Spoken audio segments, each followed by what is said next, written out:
She got sick of the constant moaning and the drama, so she had to flee. And can you blame her? Can you really blame her? Because Doria Ragland has stayed massively loyal to Meghan, claim that things aren't great between Meghan Markle and her own mother, Doria Ragland. She has been completely miserable in the last couple of public appearances that the fake Duchess forced on her. Howled, "Don't leave me," as her mother, Doria Ragland, moved out of her and her henpecked husband, Prince Harry's Montecito mansion, RadarOnline.com. She finally reached her limit. The sighs, the complaints, the endless tension, enough was enough, and she walked away. And honestly, who wouldn't? Her mom to care for her kids, and sources tell us even her own mother got so sick of her constant moaning and drama she had to flee the luxury home. Insiders say Ragland's departure has left Markle 43 and Prince Harry 40 struggling to adjust. For years, Doria Ragland was portrayed as the unshakably loyal mother, standing firmly beside Meghan when others disappeared. But now, sources whisper that the relationship behind closed doors has fractured, and the strain has become impossible to hide. Those close to the situation say Doria looked worn down, subdued, anything but happy. In recent public appearances, witnesses claim Meghan clung to her, pleading, "Don't leave me," as if sensing what was coming. And then it happened. Doria reported, or a lesson in gaslighting, or whether Meghan Markle has absolutely lost her mind.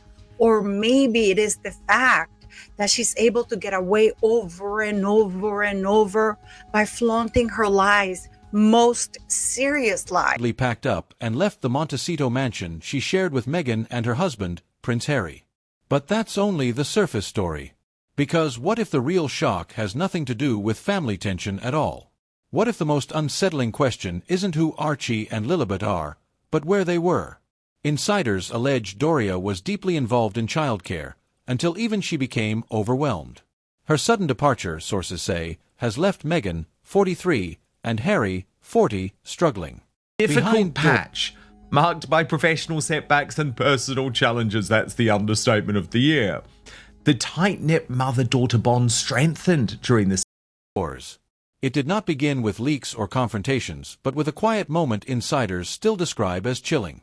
During a private exchange, Doria Ragland allegedly leaned closer and asked a simple question nobody expected. She asked what Archie and Lilibet were actually like. Not appearances, not headlines, just daily reality. The silence afterward reportedly unsettled everyone present in that room. Maybe she says them over and over. She will convince herself and manage to convince idiots that still give her a platform that she didn't earn. To say that single question cracked open a carefully managed story. A former household staffer later described the Montecito mansion as something that never felt like a home. She said it felt staged and rehearsed. She worked 12-hour days, 5 days a week, walking every hallway repeatedly, yet warmth never settled anywhere inside the property at all during employment. According to her account, everything inside was immaculate. Insider close to the family told us Doria was a steady support for Harry and Meghan during a tough time. She provided them with much-needed emotional strength, but she has her own life and social code. To an unnatural extreme. Cushions aligned perfectly. Surfaces shined but showed no use. Kitchens looked designed for photographs rather than meals. Bedrooms appeared decorative instead of personal. She claimed nothing was ever out of place because nothing was ever lived in or touched daily within the house during those long months there. What disturbed her most was not... And the family, the royal family, the palace, is now finally willing to take action in the worst possible way for Meghan Markle.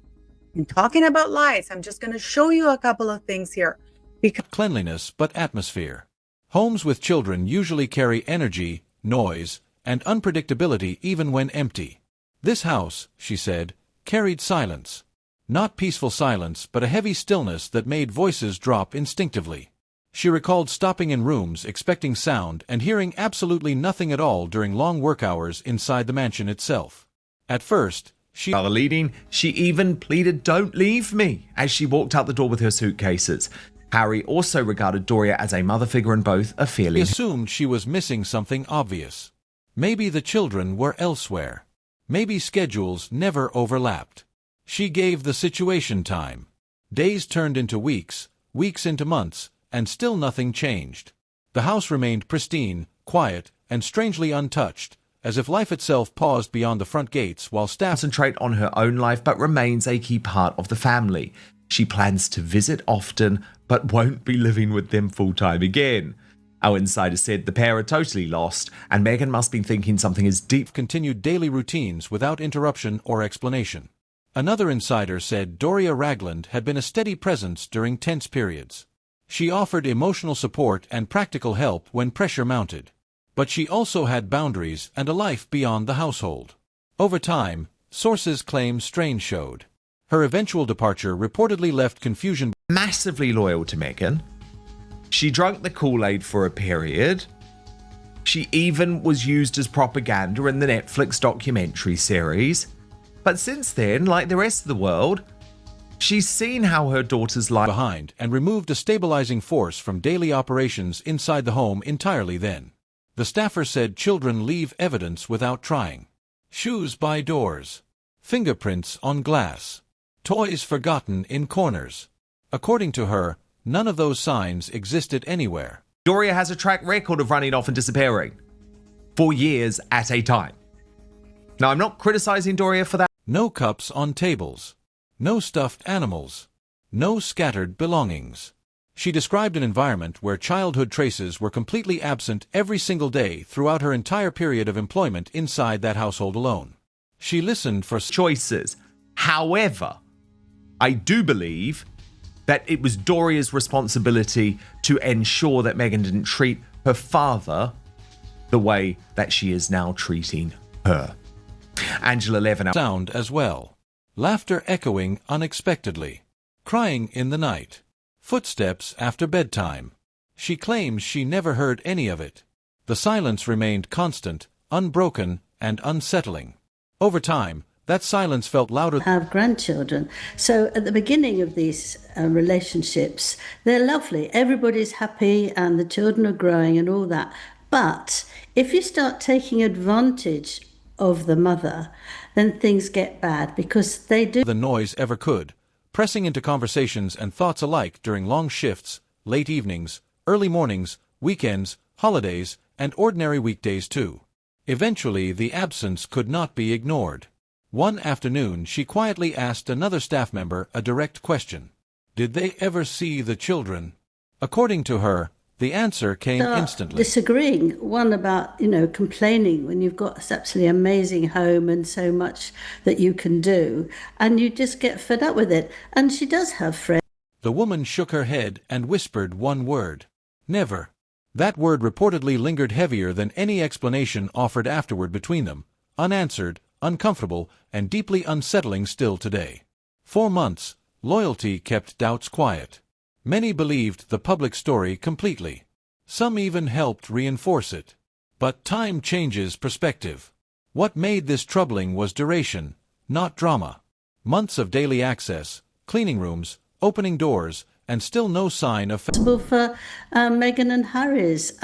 She wouldn't have minded, and she didn't mind, to be very comforting to them. As I said, they both felt that they were, sort of both of their mothers. And family routines. Outside, belief thrived. Inside, questions multiplied silently among staff, security, support workers, and management alike there. Insiders say the disconnect grew harder to rationalize. The house looked ready for filming at any moment. Yet it never felt lived in. Every space seemed preserved, as though activity itself was temporary. According to those inside, reality felt paused, carefully controlled, and oddly disconnected from the story presented beyond the property walls. You've got to sort of learn to stand on your own 2 feet. And she just got fed up, because if she just listens to these moans, and if actually the Meghan is... One evening, during that entire extended period of employment, people outside the gates believed the children were growing happily in privacy. Inside, workers described something else entirely. They did not accuse or speculate openly. They noticed patterns. And when patterns repeat across months, departments, and perspectives, they stop feeling accidental. They begin to feel structural, deliberate, and deeply unsettling to witness firsthand, repeatedly, without answers, explanations, closure, reassurance, or relief. According to those accounts, the realization she wanted to do things. I think she was quite right not to say where she was going to watch. Settled slowly. Not as shock, but as weight. The longer they stayed, the heavier it felt. They questioned nothing aloud, yet sensed something fundamental was missing. By the time conversations happened, they were whispered, cautious, and loaded with concern none could... Sort of a grandiose human being, and not accepting that she would like to do her own things. You know, if she still wants to do yoga, but she can't because... Fully explained despite months of proximity, observation, access, presence, responsibility, routine, familiarity, and... That unanswered question remained. If the house was real, why did it feel staged? If children lived there, why did no one inside ever see them? Those questions lingered without accusation, without proof, but with persistence. And persistence, insiders say, is what eventually changes belief into quiet doubt among those who worked there daily, silently, cautiously. I'm going out, you'll have to be here. So it must have, over the time, got very, very annoying for her. And actually, I think there is a step of real kindness there when she says she's very pleased how... Patiently, steadily, over time. It did not begin with leaks or confrontations, but with a quiet moment insiders still describe as chilling. According to insiders, doubts deepened as patterns repeated across departments. Several staff described Meghan's presence as intermittent and carefully choreographed. And Harry, who actually has leaned on his mother-in-law to be helpful emotionally to him. But she's going, and I don't think that she thinks everything's... They said she rarely moved through rooms like someone living. Instead, arrivals felt deliberate, brief, and almost ceremonial to witnesses. Assistants often accompanied her, sometimes with cameras and production staff. Sources claim she was never alone during these appearances inside. Staff noted movements resembled entrances rather than relaxed homecomings there. When cameras appeared, her demeanor reportedly shifted immediately and dramatically. Smiles widened, voices softened, and interactions became performative for viewers. Once filming ended, energy drained and conversations abruptly stopped afterward. Staff whispered she seemed more guest than mother inside there. Over time, her visits reportedly decreased from days to hours. Insiders say the house increased... Her daughter. Yeah, I mean, look, it can't be easy. We learned from those reports emanating from the Sussex Survivors Club earlier this week. Increasingly felt like a filming location. Paths were repeated while lighting adjusted and discussions paused nearby. Staff overheard conversations focused on angles, shots, and timing decisions. The distinction mattered because real life is messy, unpredictable, noisy. What they observed instead felt... When Harry's around, Meghan controls some of her worst behaviour, especially with the staff. Do you think Doria has that moderating influence too? Controlled, polished, and temporary there. One evening voices rose sharply, cutting through habitual silence suddenly.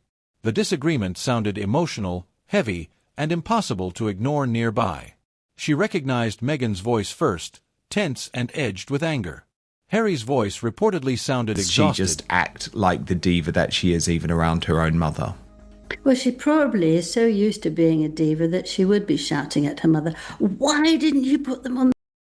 Pleading and worn down inside.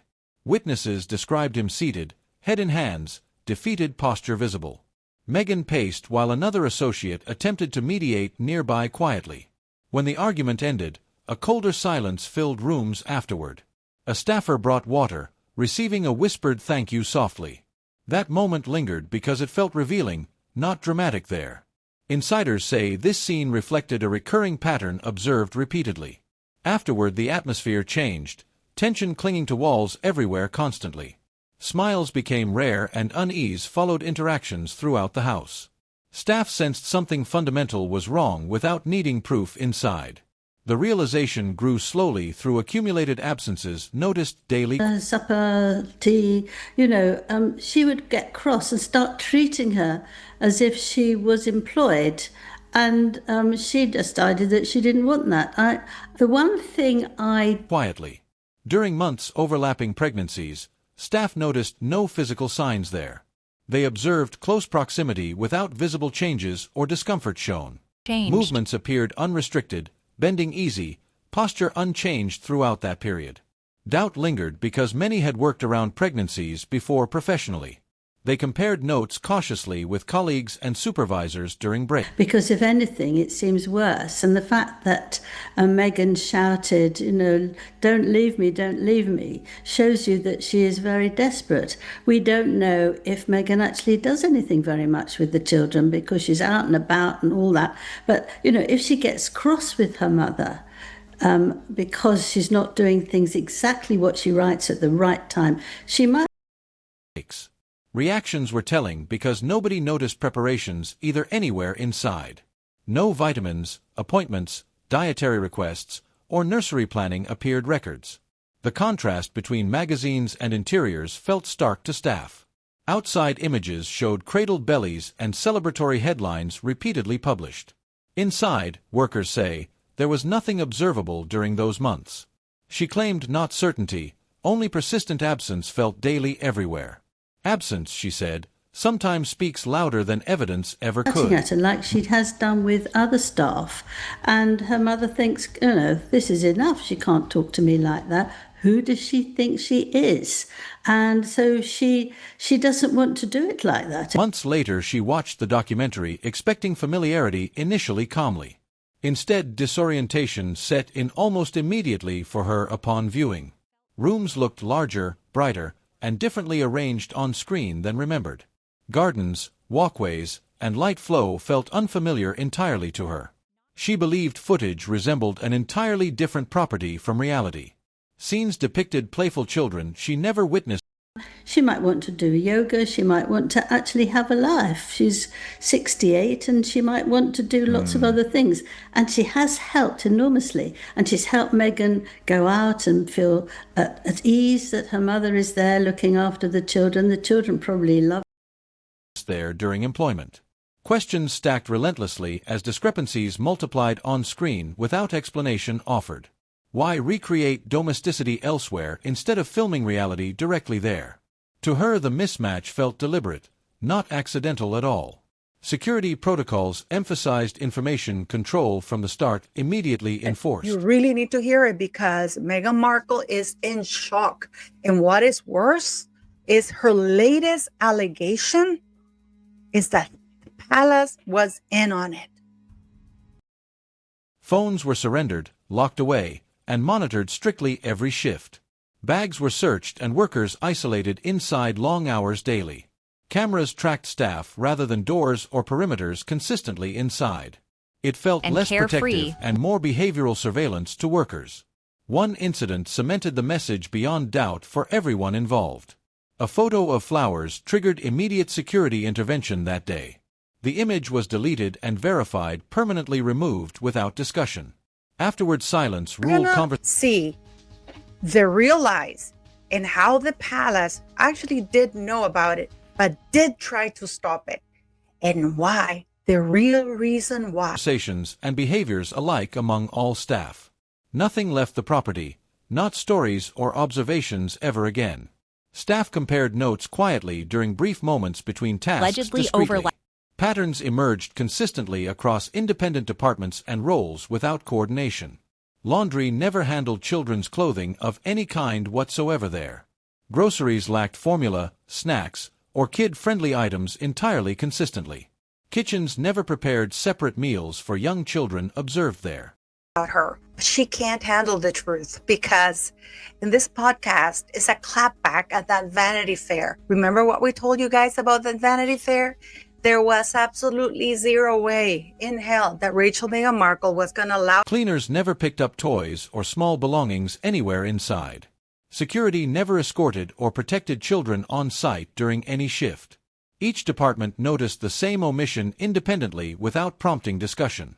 Nobody accused, speculated, or dramatized these observations openly at work. They simply documented duties and what duties excluded consistently repeatedly. Consistency transformed coincidence into something structural and concerning over time. The realization settled heavily among those inside the property daily. It built from whispers, glances, and shared understanding slowly steadily. The story outside no longer matched experiences within for staff. Birth certificate for Lilibet. And then Dan Wooden played it in his platform, which is clearly a more mainstream platform. She started devolving. Belief eroded not through scandal but repetition observed daily firsthand. Repetition sharpened doubts without producing definitive proof for anyone involved. Still, questions demanded attention because they persisted unanswered, unresolved, ongoing. If privacy mattered, why such extreme containment measures existed there? If children lived there, why absence everywhere observed daily repeatedly? These were contradictions, not accusations, insiders emphasized when speaking quietly. Contradictions accumulate power through persistence and consistency over long periods. And persistence is what reshapes belief into doubt slowly, permanently. Over time, insiders say the sense of control inside the property became impossible to... In 4 or 5 Archies, and I am going to show you which one seems to me to be the real Archie. Get ready for this ride, beautiful people, because it is going to be a shocker. If you could rewrite your public narrative from scratch, is there anything that you would do differently? Ignore. From the moment staff arrived at the gates, rules were enforced without exception. Phones were not simply silenced but surrendered entirely before entry. Smartwatches, recording devices, and anything capable of documentation stayed outside. Bags were inspected daily, pockets checked, and movements quietly monitored. Once inside, workers were effectively cut off for up to 12 hours. The isolation felt intentional rather than incidental to those inside. What unsettled staff most was where surveillance attention was focused. Cameras did not prioritize entrances, exits, or perimeter security first. Instead, they tracked hallways, kitchens, workspaces, and staff movement constantly. It felt less like protection from outsiders and more like observation. Normal families want privacy, not total information containment like this. The house did not feel like a sanctuary to workers. It felt like a vault designed to keep reality sealed inside. Anything that happened within those walls was meant to stay unseen. That understanding shaped behavior quickly across all departments. Conversations shortened, voices lowered, and questions remained unspoken. Everyone understood the rules without them being said aloud. You know, when she went on Jamie Kern Lima, I'm not in the proving game anymore. I don't have to prove that I'm beautiful. No, you don't, because you're not. You're not. No matter how many plastic surgeries you do, you're not, Meghan. You're not a nice person. You're not a... Not images, not stories, not impressions. Weeks passed, then months, and the environment remained unchanged. Staff began quietly comparing notes during brief, unsupervised moments. Never openly, never directly, but through glances and careful phrasing. What they realized chilled them because it was consistent. That her great-grandparents were half-siblings. And according to the insider at the clinic, she didn't make the payments for 6 months, so her eggs went to waste. So now I'm even questioning myself if those kids are even... Toys left behind. No sippy cups on tables. Was consistent. No stuffed animals. Different roles noticed the same absence without coordination.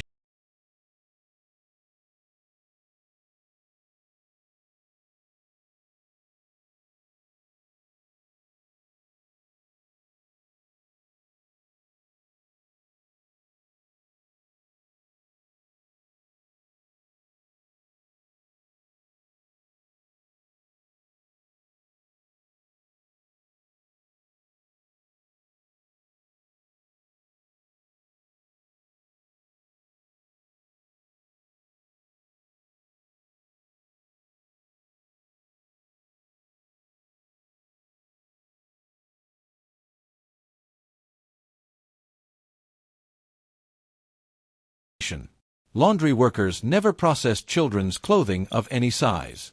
No onesies, pajamas, socks, or stained garments appeared ever. Grocery coordinators never ordered formula, snacks, or juice boxes. Shopping lists contained no kid-friendly food items at all. Cooks never prepared separate meals suited for young children. Cleaning staff never picked up toys, books, or play items. Security never escorted children or planned protection routes for them. Each department independently experienced the same omission repeatedly. No one accused or speculated openly about what it meant. They simply noticed what their duties never included. When absence aligned appears with everywhere, precision. it stops Surfaces were feeling spotless, coincidental. not just it begins to clean, feel but deliberate, structured, and intentional. a glass of water, Security cold personnel and noticed patterns suffocating. too, exchanging Once publicly brief night, silent looks. It felt like They were witnessing trained a pathing observers fundamental accustomed was to wrong noticing could no longer be. It inconsistencies. says the And the pattern they atmosphere saw changed was in the emptiness, walls. And the day sense after that day. some revelation, The staffer but as she emphasized saw none Meghan of these up people close, sought not from a gossip. distance, someone They is described expecting, tasks bent and the consistent easily, lack of and showed none of the child-related subtle duties. shifts that This usually servant realization enough. settled But the doubt heavily across lingered, the workforce. especially because it was she not shocking, just deeply uncomfortable. The longer they stayed, the heavier it felt. Outside the gates, a very different story circulated publicly. Images showed happy family life shielded from public intrusion. Inside, those images felt disconnected from daily reality. The disconnect security guards widened as never time escorted passed or without protected children. explanation. One No staffer wording to the recalled the former weight of staffer carrying was unspoken chilling questions. in its consistency. She said, for "You one feel it accused, before you malicious. understand They it." weren't chasing When gossip. something fundamental is they were missing, children's meals. atmosphere The changes cleaning subtly. staff never picked Smiles up feel toys. forced, conversations feel careful, routines feel hollow. That was how the house felt according to those accounts. Not chaotic or dramatic, just strangely paused. As though life happened elsewhere while this space waited. That waiting But quality once filming unsettled stopped, many dissolved, workers deeply. Staff began They whispering questioned that she nothing seemed openly, more like a but felt guest. it internally. The silence felt intentional rather than accidental. Over time, belief eroded quietly through repetition alone. Not through scandal, not through evidence, just consistency. Consistency became the most powerful factor shaping doubt. Months of observation without variation changed perception permanently. Eventually, the staffer left her position and distance followed. Distance allowed reflection without fear of consequences. Looking back, she says the pattern stands out clearly. The absence was not occasional but constant.